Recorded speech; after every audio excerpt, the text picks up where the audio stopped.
Najaribu kuwaeleza haya, wanaoguswa na haya hawawezi wakafurahi, kwa sababu ninawaaibisha, na mimi nataka niwaaibishe kwa sababu nilichaguliwa kuwaaibisha wale ambao walikuwa wamezoea kuiba hela. Hii ni fact, na ndio maana tumesema no way.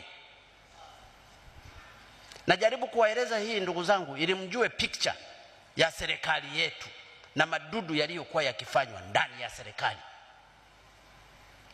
Palikuwa na benki moja hapa ya serikali ilipata hasara kwa -6, ikaongezewa hela, ikapata -11, ikaongezewa hela, sasa hivi na -22.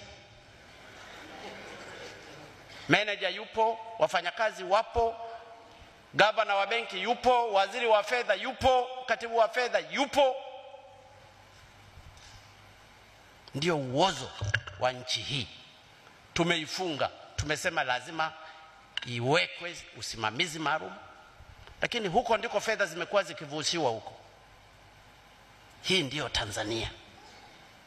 Ukizungumza hivi, wale waliokuwa wanasimamia hiyo benki hawawezi wakanipenda, na mimi sitaki wanipende, mradi napendwa na Watanzania. Sikuja kuuza sura, nilipendwa na mke wangu anatosha.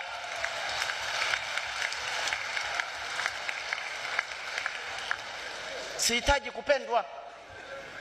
Watanzania walinipenda, wakaniamini, ni lazima nikafanye kazi ya Watanzania. Arati oye! Arati oye! Jamani ndugu zangu, natumia muda wenu kwa kutosha